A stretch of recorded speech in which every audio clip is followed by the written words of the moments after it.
The space station called Horizon's Edge floated in the darkness between stars like a giant metal flower with 1,000 petals made of steel and glass.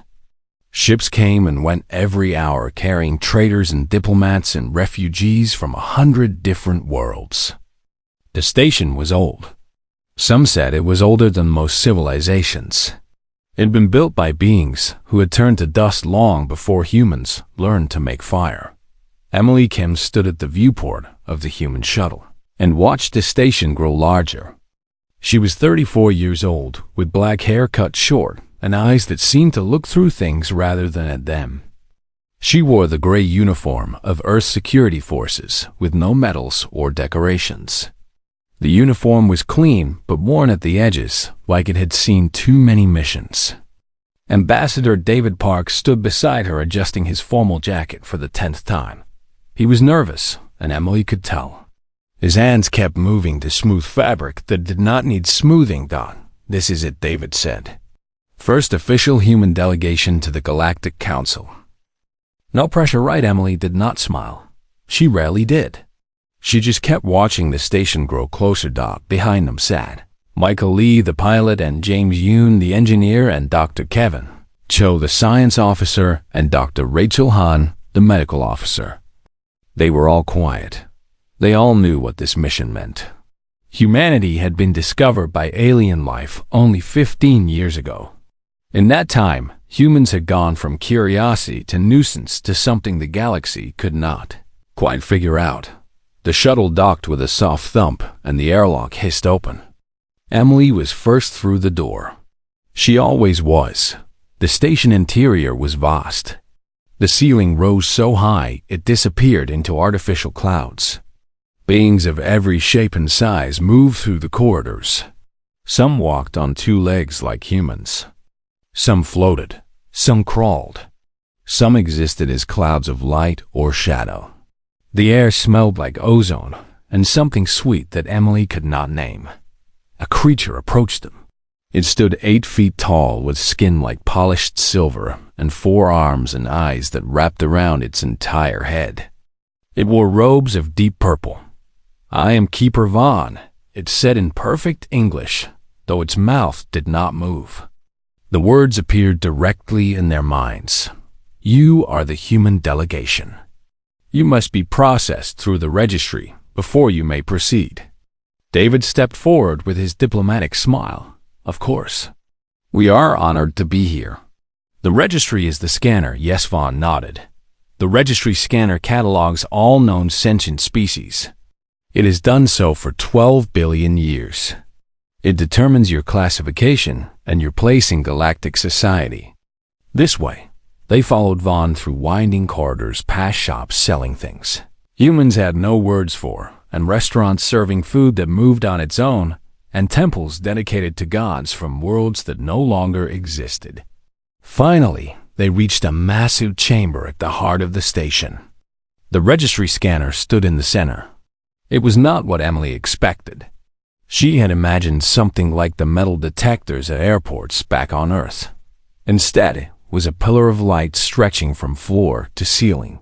The light shifted colors constantly like a living aurora trapped in glass. "One at a time," Vaughn instructed. "The scanner will read your biological signature and your neural pattern and your species history.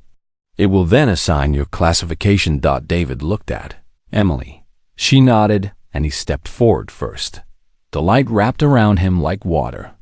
For a moment, he seemed to glow from within. Then a voice spoke from everywhere and nowhere. "Species human. Classification category 7. Primitive bipedal. Threat level negligible. Status probationary members." David stepped out looking relieved. "That was not so bad," he said. Michael went next. Same result. Then James. Same. Then Kevin and Rachel. All the same. Category 7. Primitive. Negligible threat. Then Emily stepped into the light. At first, nothing seemed different. The light wrapped around her the same way it had wrapped around the others. But then something changed. The light flickered. The colors began to shift faster and faster until they became a blur of white, A sound filled the chamber. It was not quite a sound. It was more like a feeling, like the universe itself was holding its breath. The scanner went dark. For 3 heartbeats, there was only silence. Then the scanner roared back to life, brighter than before. The voice that spoke was different now. It was not calm. It was confused, almost frightened. Species unknown. Classification, unclassified apex. Threat level cannot be determined. Status immediate council review required. The chamber erupted into chaos. Guards appeared from hidden doors. They were massive creatures with armor fused to their skin and weapons that hummed with energy. They surrounded Emily with their guns raised. Vaughn rushed forward, its silver skin flickering with alarm. This is impossible. The scanner has never failed. In 12 billion years, the scanner has never failed. Emily stood perfectly still in the center of the guards. Her hands were at her sides. Her breathing was calm. She looked at the weapons pointed at her face with the same expression. She might use to look at a mildly interesting cloud. David pushed through the guards. There must be some mistake. She is human. She is from Earth just like the rest of us. We have her birth certificate. We have her DNA records. She is human. Vaughn shook its massive head. The scanner does not make mistakes. The scanner sees what is. And what is standing before us is something that should not exist. More beings were gathering now. Word had spread fast. Creatures of every species pressed against the barriers, trying to see the impossible human. Whispers filled the chamber in 1,000 languages. Emily finally spoke. Her voice was quiet, but somehow it cut through all the noise. I am Emily Kim. I was born in Chicago on Earth 34 years ago. I am human. If your machine says otherwise, then your machine is wrong. Vaughn leaned close. Its wrapped-around eyes studied her with an intensity that made even the guards uncomfortable. The scanner is not wrong, it said. The scanner has cataloged every sentient species in 47 galaxies. Every single one. It knows what humans are. It classified your companions without difficulty. But you are something else. Something the scanner has no framework to understand. Emily met its gaze. Then, maybe you need a bigger framework. A new voice boomed through the chamber. It was deeper than space itself. The council will convene. The crowd parted. A being of pure light descended from above. It had no fixed shape. It was like looking at a star that had decided to take a walk. I am High Arbiter Null, it said. I have served on the council for 3 billion years. I have seen the birth and death of galaxies. I have witnessed the rise and fall of 10,000 civilizations. And in all that time, I have never heard the scanner say those words. Null floated closer to Emily. Light and shadow played across her face, but she did not look away. Unclassified. Apex, Null repeated. Do you know what that means? Human Emily shook her head. It means the scanner believes you are at the top of the food chain, above every other species it has ever encountered. Above beings that can destroy planets with a thought. Above entities that exist outside of time itself. The scanner believes you are the most dangerous thing it has ever seen. Emily was quiet for a moment. Then she did something that made every being in the chamber take a step back. She smiled while she said, I guess we have a lot to talk about. The council chamber had not been used in 300 cycles. Dust covered the ancient seats carved from materials that no longer existed in the universe. Light filtered through windows made of crystallized starlight. The air was heavy with the weight of decisions that had shaped the fates of galaxies. 12 seats formed a circle around the central platform. Each seat belonged to one of the elder species. These were beings so old that they remembered when the universe was young. They had watched stars be born. They had seen black holes devour entire solar systems. They had witnessed the rise and extinction of countless civilizations, and now they had gathered to discuss one. Human woman. Emily stood on the central platform with David on her left and Michael on her right. The rest of their team had been kept outside. The guards still surrounded them, but they kept a greater distance now. Even they seemed afraid to get too close. High Arbiter Null took the central seat. Its form of pure light cast no shadows in the chamber. Beside it sat Counselor Veth of the Crystalline Dominion. Veth was made entirely of living crystal that sang softly with each movement. There was Keeper Morath of the Void Collective, who existed as a cloud of darkness that absorbed light. There was Elder Tin of the Eternal Flame, whose body burned with fire that had been lit at the beginning of time. The others were equally strange and equally ancient. Together, they represented more combined years of existence than there were grains of sand. On every beach on Earth. Noel spoke first. Let the record show that the Council has convened for emergency session 7412. The matter before us is the human female designated Emily Kim. The registry scanner has classified her as Unclassified Apex. We are here to determine what this means and what should be done. Counselor Veth leaned forward. Crystal scraped against crystal. The scanner has cataloged every species in the known universe. Every single one. There has never been an unclassified designation. There has never been an Apex designation above Category 1. This human has been given both. How is this possible? The scanner was examined, Elder Tin said. Flames flickered around its words. It is functioning perfectly. The classification stands. Then the human is lying. Keeper Morath hissed from its cloud of darkness. It is not human at all. It is something else wearing human skin. David stepped forward. With respect, Counselor, that is absurd. I have known Emily for 10 years. We served together. We fought together. I watched her eat bad cafeteria food and complain about her apartment and cry at sad movies. She is human.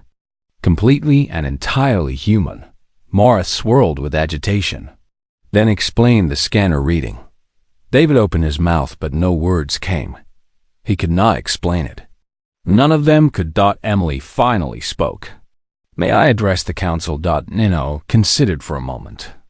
You may. Emily looked around at the ancient beings surrounding her. She showed no fear. Her voice was steady. I do not know why your scanner gave that reading. I do not have special powers. I cannot destroy planets or bend time. I am just a woman from a small blue world that most of you had never heard of until recently. But I think your scanner might be seeing something you do not understand. And what is that? Elder Tin asked. Potential, Emily said. Your scanner does not just read what a being is. It reads what a being could become. What their species could become. And humans are very, very good at becoming things we should not be able to become. The Council exchanged glances in their various ways. Explain. Null commanded. Emily took a breath. 15 years ago, my people had never left our own planet. We did not know other life existed in the universe. We were alone, or so we thought. Then your ships appeared in our sky. You looked at us and saw primitives. Category 7 you called us. Negligible threat. Just another young species stumbling through the darkness. She paused. But in those 15 years we have built faster than light engines by ourselves. We have colonized 3 worlds. We have learned your languages and your histories and your sciences. We have done in 15 years what most species take 15,000 years to accomplish. Veth made a sound like breaking glass. That is merely rapid development. Many young species show such bursts of growth. It does not explain the scanner. Does it not? Emily asked. Your scanner has watched species develop for billions of years. It knows the patterns. It knows the limits. It knows what species can and cannot do. And then it looked at humans and saw something that broke every pattern it knew. She stepped closer to Null. We should not exist. That is what the scanner is trying to tell you. By every metric you use to measure species, we should have gone extinct 100 times over. Our planet has been struck by asteroids. It is frozen over completely. It has been scorched by volcanic fire. And every single time humans survived, we did not just survive, we thrived. We grew stronger. We spread further. The chamber was silent. Even the ancient beings seemed to be listening with new attention. Your scanner sees threat levels, Emily continued. It calculates danger based on claws and venom and psychic abilities and technology. But humans do not threaten with any of those things. We threaten with something your scanner cannot measure. And what is that? Null asked softly. Emily met its gaze of pure light. We do not give up, ever. You can take everything from us, our homes, our families, our hope, and we will still keep fighting. Not because we think we can win, but because giving up is simply not in our nature. Your scanner looked at that and had no idea what to do with it. Morris swirled with what might have been laughter. Pretty words. The words mean nothing. You are one small woman from one small world. What could you possibly do against beings like us? Emily turned to face the darkness. I could tell you stories. I could tell you about humans who survived being lost at sea for months by drinking turtle blood. I could tell you about soldiers who kept fighting with wounds that should have killed them 10 times over. I could tell you about prisoners who escaped from inescapable prisons using nothing but patience and willpower. But I do not think you would believe me. Then show us, Beth said. The crystals sang with challenge. Prove what you say. Before Emily could respond, alarms began to sound throughout the station. Red light flooded the chamber. A new voice spoke through the communication system. Council, we have an emergency. The Void Swarm has entered the system. They are demanding surrender. The effect on the council was immediate. Fear rippled through the chamber. Even the ancient being shifted with unease. Null rose from its seat. How many ships? 10,000, the voice replied. They have surrounded the station. They say they will devour everyone aboard if we do not submit. David grabbed Emily by the arm. What is the Void Swarm? Elder Tin answered. Its flames had dimmed with terror. They are death. They are the end. They have destroyed 17 civilizations. They cannot be stopped. They cannot be reasoned with. They only consume. Emily looked at the council. These beings that had existed for billions of years. These entities that could destroy planets and bend reality. And she saw them preparing to surrender. She smiled again. That same smile that had made everyone step back before. I think she said slowly, you are about to see exactly what humans can do. The tactical display showed 10,000 ships surrounding the station. They were black vessels shaped like teeth with no windows and no visible engines. They moved through space like sharks through water. Silent, patient, hungry. Emily stood in the station's command center studying the display while chaos erupted around her. Council members argued with each other. Station officers ran back and forth, shouting orders that nobody followed. Guards stood at their posts with weapons drawn, but their hands were shaking. David found her in the middle of the madness. Emily, what are you doing? We need to get to our shuttle. We need to evacuate. She did not look away from the display. Evacuate to where, David? Those ships have the station surrounded. Nothing gets in or out. Then what? We just wait here to die. Emily finally turned to him. No, we fight. David stared at her, like she had lost her mind. Fight. Emily, there are 10,000 of them. The council says they have destroyed entire civilizations. What could we possibly do? Dr. Kevin Cho pushed through the crowd to join them. He was carrying a datapad, and his eyes were wide with something that might have been excitement or terror. Emily, I have been analyzing the Void Swarm based on the station's historical records. They are fascinating. Terrifying, but fascinating. Emily gestured for him to continue. They are a hive species, Kevin explained. All 10,000 ships are controlled by a single queen. She coordinates everything. Every attack, every movement, every decision flows through her. If the queen dies, the entire swarm falls into chaos. Emily nodded slowly. Where's the queen? Kevin pointed at the display. The largest ship at the center of the formation. But it is the most heavily protected. Hundreds of ships guarded at all times. Getting to it would be suicide. Emily studied the queen's ship. It was massive, easily the size of a small moon. Its surface was covered with weapons that could atomize anything that got close. Michael Lee joined them. He had been listening from nearby. Even if you somehow reached the queen, he said you would need an army to fight through her guards. The records say she has millions of soldiers on that ship. Emily was quiet for a long moment. The display cast strange shadows across her face as the swarm ships continued their slow circle around the station. Finally, she spoke. Kevin, what do you know about human military history? Kevin blinked. That is a strange question for this moment. Answer it. Kevin thought for a second. Well, humans have been fighting each other for most of our existence. We have developed thousands of weapons and tactics and strategies. We have fought in every environment imaginable. Jungles, deserts, mountains, oceans, even space. Now, why? Emily pointed at the swarm. These creatures have conquered 17 civilizations. Civilizations that were older and more powerful than anything on Earth. But they all had something in common. What? David asked. They were not human. Emily turned to face them. Every species the swarm has faced has followed predictable patterns. When threatened, they either fight with overwhelming force or they surrender. They use logic. They calculate odds. When the odds are against them, they give up because giving up is the logical choice. So, Kevin said slowly.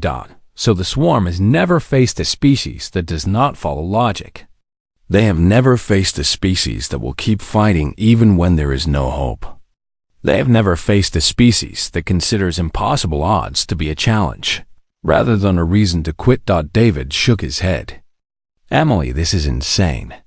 You are talking about attacking a force that outnumbers us by thousands to one. Emily smiled that strange smile. Do you remember the Battle of Thermopylae, Kevin? 300 Spartans against the entire Persian army, Kevin said. They all died. Yes, but they held the pass for 3 days. They bought time for Greece to prepare. And their sacrifice became a legend that inspired warriors for thousands of years. Emily looked back at the display. Sometimes, David, victory is not about surviving. It is about making your enemy bleed so badly that they think twice before attacking again. High Arbiter Null appeared beside them. Its form flickered with agitation. Human. The swarm is demanding our response. We must surrender, or they will attack. Emily turned to face the ancient being. What happens if you surrender? No hesitated. They will take half our population as food. They will strip our resources. They will leave us broken and weak. And if we fight, then we all die. No one has ever defeated the Void Swarm in open combat. Emily nodded. Then I have a third option. Noel waited. I will go alone, Emily said. I will take a fighter to the Queen's ship. I will kill her. And when she dies, the swarm will scatter. The entire command center went silent. Every being turned to stare at the human woman who had just volunteered to do the impossible. Null spoke first. That is suicide. You would never reach the Queen, and even if you did, you could not defeat her alone. She is ancient. She has killed billions. Emily shrugged. I am stubborn. This is not a joke, Null said. You are asking to throw your life away for beings who classified you as primitive, negligible. Why would you do this? Emily was quiet for a moment. She looked at David and Michael and Kevin and Rachel, who had just arrived. Her crew, her friends, her family, because she finally said you are all the same. Elder species. Young species. Crystals and fire and darkness and light. You all look at impossible situations and see only death. You calculate and you measure, and when the numbers do not work out, you give up. She stepped closer to Null, but humans do not see impossible. We see difficult. We see challenging. We see a really bad day that we might not survive. But we do not see impossible. Because deep down in our bones, in our blood, in our DNA, we carry the memory of every ancestor who faced extinction and refused to die. We carry the fury of a species that clawed its way out of the dirt and reached for the stars despite everything the universe threw at us. Emily grabbed a weapon from a nearby guard. The creature was too stunned to stop her. Your scanner called me Unclassified Apex. It could not measure my threat level. Do you want to know why? She checked the weapons, charged with practiced hands, because there is no upper limit to what a human will do to protect the people they care about. And right now, she looked at the swarm on the display. Right now, I care about everyone on this station. She headed for the door. David called after her. Emily, wait. She paused but did not turn around. At least let us help, he said. We are human too. We do not give up either. Emily finally looked back. Her eyes were softer now. I know, David, but this mission needs someone small and fast and expendable. Someone who can slip through their defenses before they know what hit them. And someone needs to stay here to protect our people if I fail. She smiled one last time. Besides, I have always wanted to see what I am truly capable of.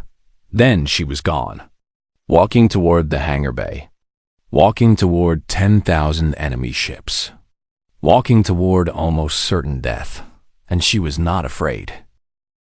The fighter was small, barely larger than a car from Earth. It had been designed for quick reconnaissance missions, not suicide. Attacks against impossible odds. The controls were alien, but Emily figured them out in 3 minutes. She had always been good at figuring things out. The hangar bay doors opened and Emily launched into the void. Space surrounded her, cold and silent and infinite. The station fell away behind her like a toy dropped by a giant. Ahead, the void swarm waited. 10,000 ships, each one filled with creatures that existed only to consume and destroy. Emily smiled. Her hands were steady on the controls. The first swarm ships detected her immediately. 3 of them broke formation and raced toward her. They were fast, faster than anything she had ever seen. But Emily was not trying to outrun them.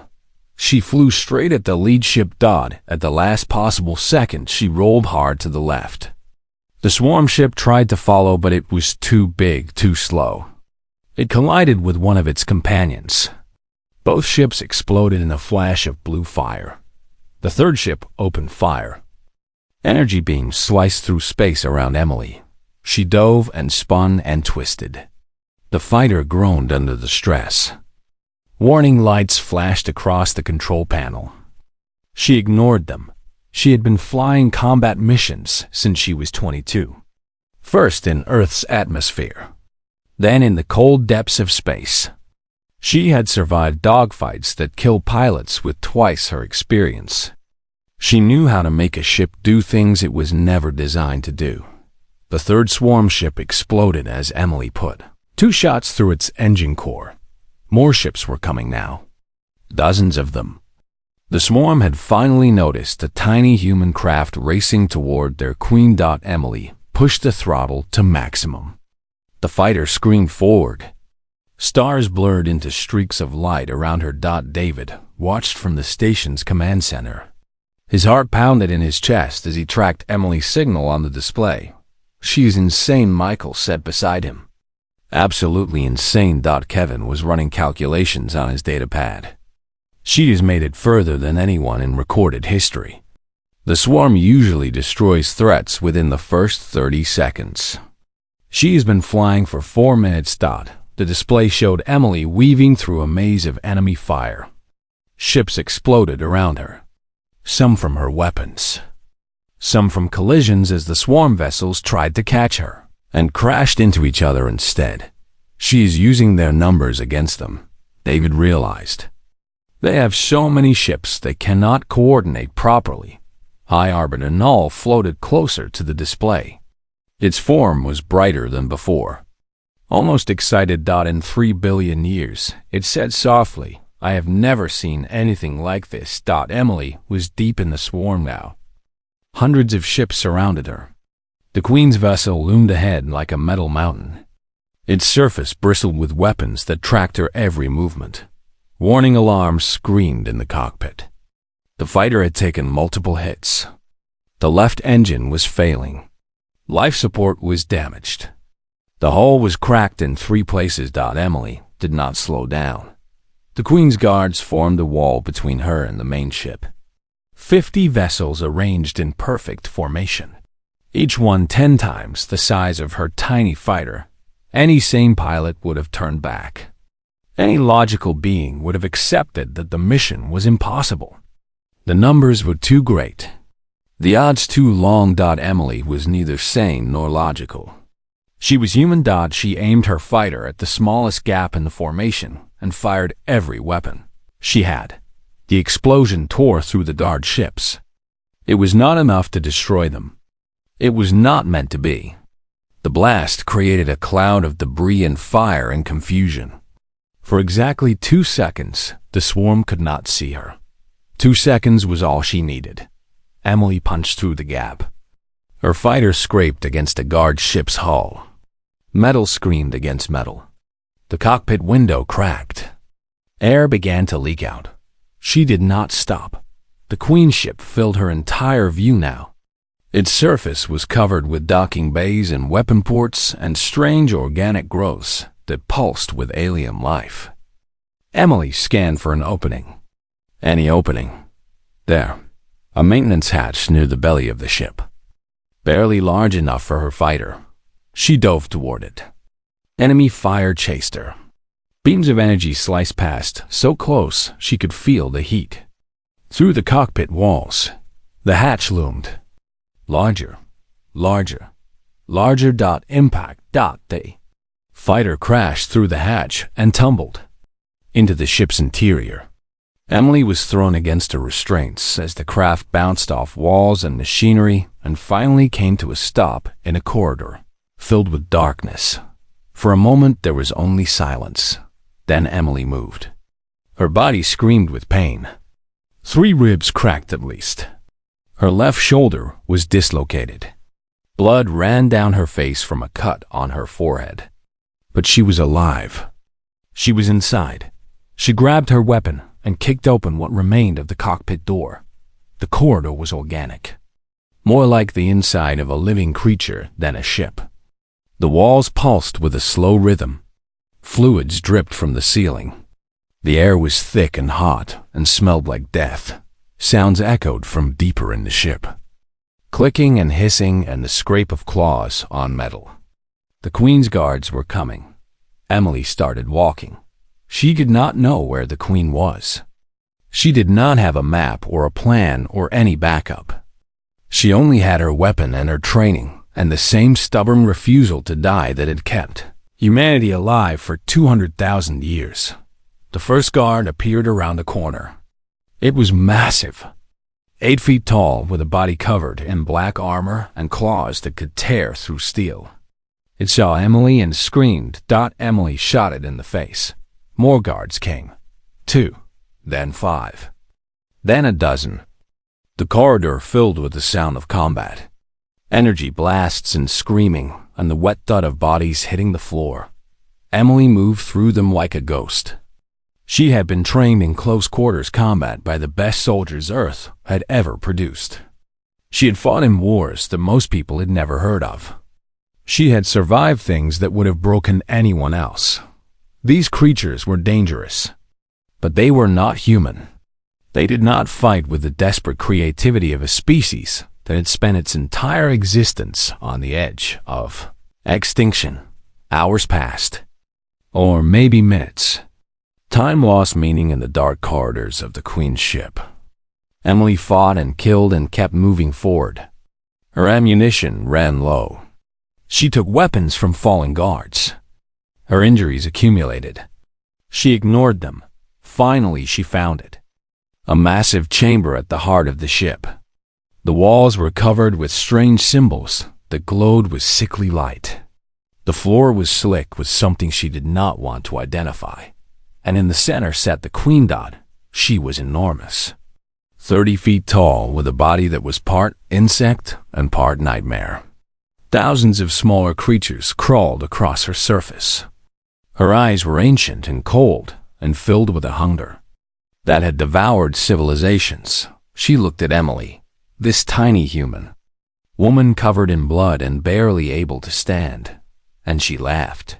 "You," she said in a voice that shook the walls. "You are what they sent against me." One small soft creature from a small soft world. Emily raised her weapon. Her hands were shaking now. From exhaustion. From blood loss. From the weight of everything she had done to reach this moment. "I am Emily Kim," she said. "And I am here to kill you." The Queen laughed again. "Then try, little human. Try and fail like all the others." Emily smiled through the blood on her face. "You know the funny thing about humans. We are really, really good at killing things bigger than us." She pulled the trigger.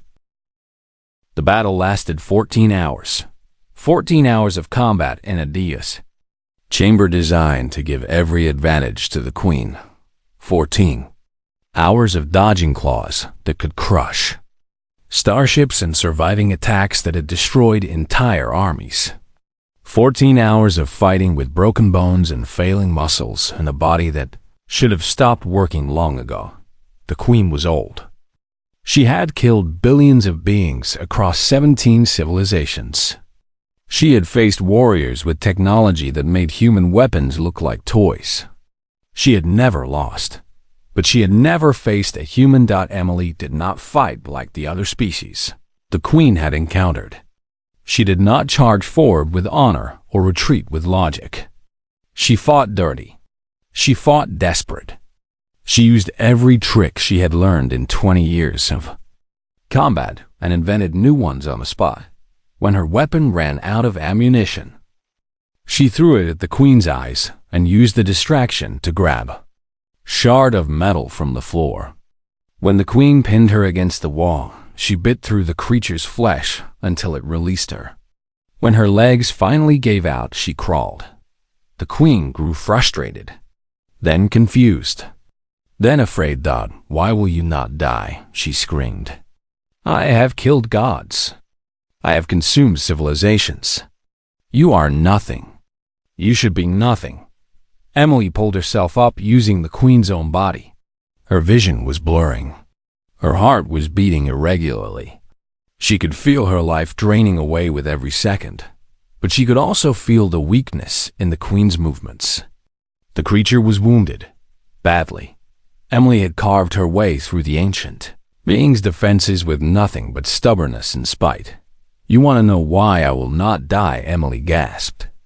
"Because dying would mean you win. And I really, really hate losing." She drove the metal shard into the Queen's throat. The creature screamed. The sound was terrible. It echoed through the ship and out into space and across the communication channels of 10,000 swarm vessels. Every creature connected to the hive mind felt their Queen dying. The Queen thrashed and clawed and tried to crush Emily with her final breaths. But Emily held on. She pushed the shard deeper. She twisted it. She did not let go until the light faded from the Queen's ancient eyes. Then silence. Emily collapsed beside the massive corpse. She was dying. She knew it. Her body had given everything it had. There was nothing left, but she smiled anyway. When she whispered. On the station's command center, every screen flashed with the same message. The swarm ships were going dark. One by one, they stopped moving. Their weapons powered down. Their engines failed. Without the Queen, they were nothing. Just empty shells drifting through space. David stared at the display. Tears ran down his face. "She did it," he said. She actually did it. High Arbiter Null was silent for a long moment. Then it spoke. Send rescue ships. Now. 3 hours later, they found her. Emily was lying in a pool of her own blood beside the Queen's body. Her heart had stopped twice during the flight back to the station. Dr. Rachel Hahn worked for 6 hours straight to keep her alive. 3 times she had to restart Emily's heart manually. But Emily refused to die. Even unconscious. Even with her body broken beyond what should be possible. She refused to give up. She woke up 4 days later. The medical bay was quiet. Soft light filtered through windows that looked out on the stars. Emily blinked slowly. Her body felt like it had been taken apart and put back together wrong. David sat beside her bed. His eyes were red from lack of sleep. Hey, he said softly. Welcome back. Emily tried to speak. Her throat was too dry. David held a glass of water to her lips. The Queen, she managed. Dead. David smiled, but there were tears in his eyes. You killed her, Emily. You killed the Queen of the Void Swarm. The entire fleet scattered. They are running. For the first time in recorded history, they are running. Emily closed her eyes. Good. Footsteps approached. She opened her eyes to see High Arbiter Null floating beside her bed. The ancient being looked different somehow. Smaller. More humble. Human, it said. I owe you an apology. Emily raised an eyebrow. That was all she had the strength for. We called your species primitive. Negligible threat. We looked at you and saw nothing of importance. We were wrong. The display on the wall flickered to life. It showed the registry scanner. We have updated your classification. Null continued. The scanner spoke. Species human. Classification category 0. Unclassified. Apex. Threat level contextual. Status. Do not provoke. Emily almost laughed. It hurt too much, so she just smiled instead. Contextual, she repeated. Null nodded. It was the only classification that made sense. Humans are not always dangerous. But when you choose to be, when someone threatens what you care about, there is nothing in this universe that can stop you. Emily thought about that. About all the times in human history when ordinary people had done extraordinary things. When farmers had become soldiers and soldiers had become legends. When the weak had risen up against the strong and won through sheer refusal to accept defeat. It is not magic, she said. It is not special powers. It is just... She searched for the right words. It is just who we are. Yes, Null said. And that is why the Council has decided to offer humanity full membership. Not as probationary members. Not as primitives to be monitored and controlled. As equals. As allies. As friends. David leaned forward. Are you serious completely? Null turned to look at the stars outside the window. The galaxy is vast and full of dangers. The Void Swarm is scattered, but they will return someday. Other threats will arise. And when they do, we would rather have humans fighting beside us than against us. Emily was quiet for a moment.